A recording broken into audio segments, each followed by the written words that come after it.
Hello everyone, welcome to my channel. Wanted to show you a video of my new John Deere X738 tractor that I just had delivered a couple of days ago. Ended up going with a front quick hitch and 54-inch blade, and also the new green high capacity 60-inch deck, which is very pretty. Hoping they kind of continue moving into this direction.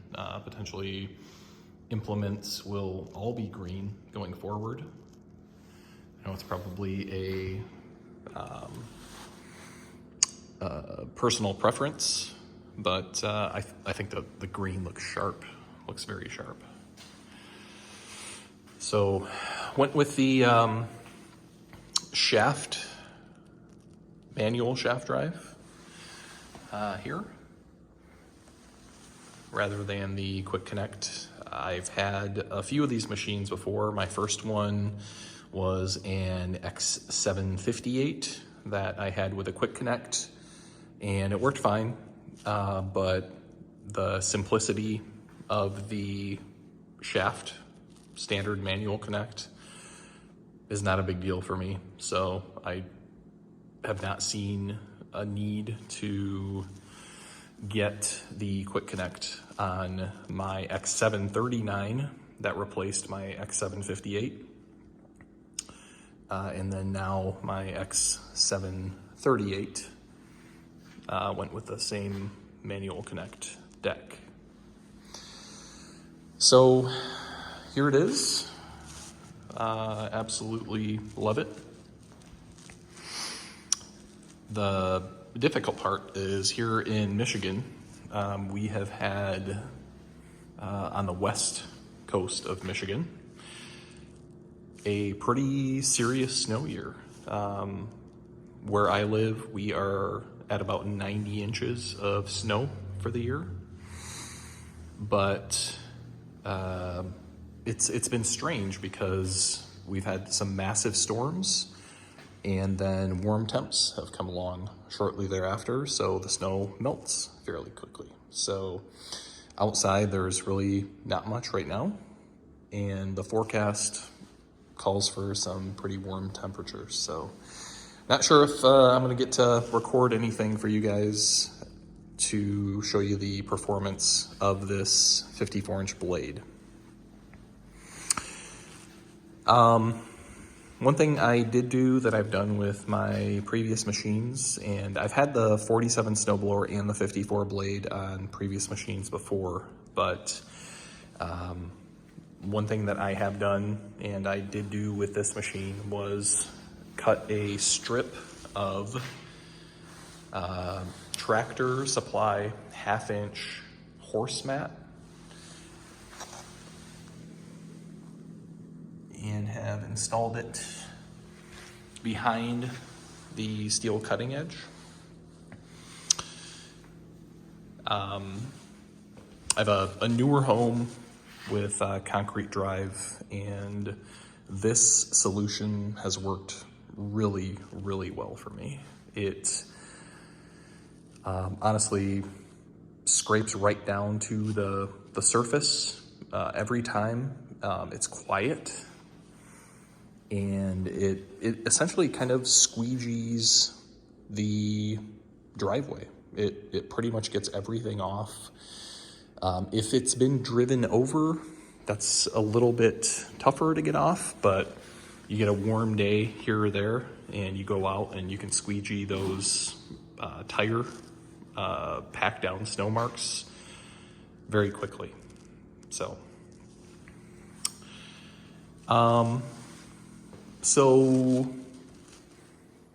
X738,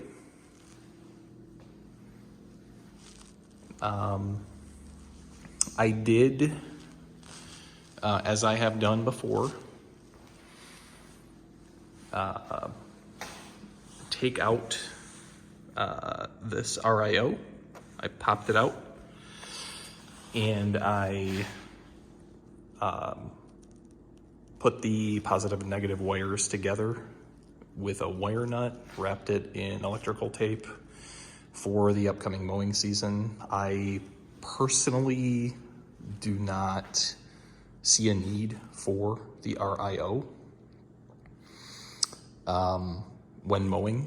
I mean, I look back anyway, and in my opinion, having to push that button every single time you back up when the PTO is engaged actually detracts from me looking behind me before I'm backing up when I'm mowing. So that's just been my experience. There's no right or wrong. Obviously, John Deere continues to feel the need to put that system on there. But for me, you know, it's not necessary. I will say I have seen a number of videos with people disabling the RIO, but also disabling the seat sensor. For me, I think this is a bad idea. You can have a situation where you are on an uneven surface and you know, the tractor flips over or something like that, or you know, it happens. I mean, you have a medical issue or something like that.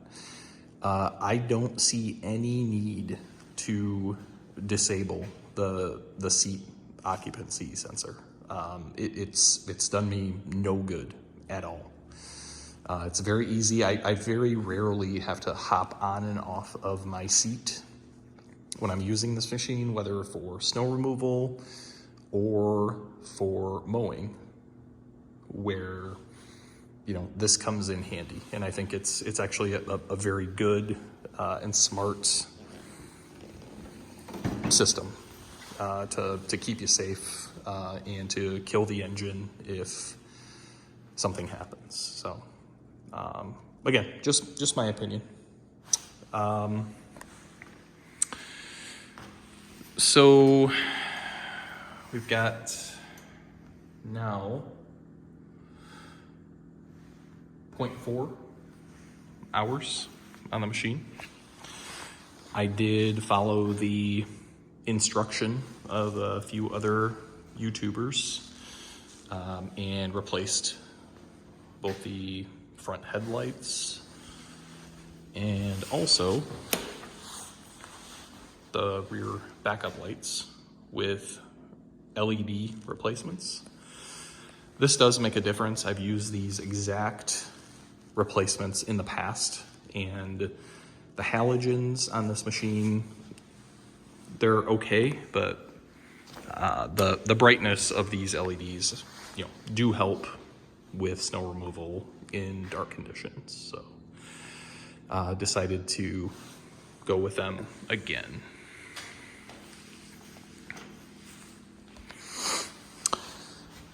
It's a pretty standard machine. I have not done much else with it. One thing that I do plan on doing, the connection points for both the 54 blade and also the quick hitch.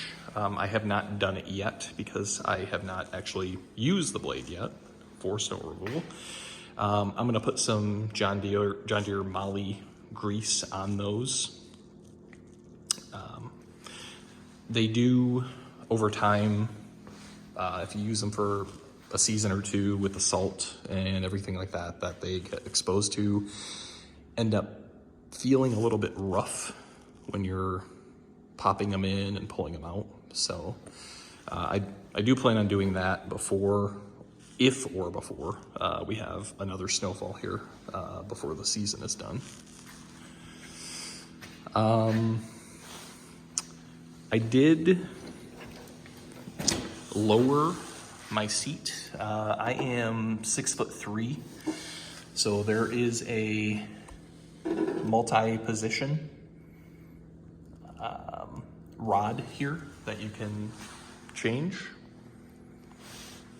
depending on whether you want the seat to be up high or down low. I did put that to its lowest position, and I do tilt the seat back just a little bit.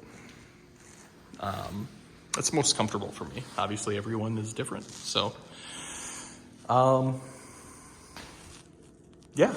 So I do plan on making some additional videos with this machine. I do have some questions. I did get the 60HC mower deck with the dealer installing the full-time mulch kit. I've used the full-time mulch kit on my previous machines, and it works really well. I'm not sure if you can see that here.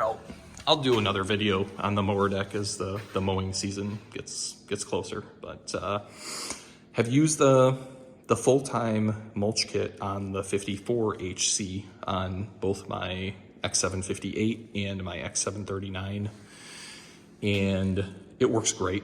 It works really great. No question. I've always wondered what it would be like if I kept the standard high lift blades that come with this mowing deck on with the mulching baffles. So I'm gonna try that out. I'm gonna have this mulch kit on with the mulching blades and take a few stripes with it, take some video, and then keep the mulching baffles on and put the high lifts on and see what that does. The only reason for this is I have found that in the dead of summer, when my grass is super dry, I do have underground sprinkling, but when the grass is super dry, the weight of the tractor does push down on the grass, and the mulching baffle, mulching blade setup does not seem to have the lift to pull the grass up, so it tends to mat when, you know, the temperatures outside are in the 90s here in Western Michigan. So I'd like to see what happens if I run the baffles with the standard high lifts to see if that makes any kind of difference.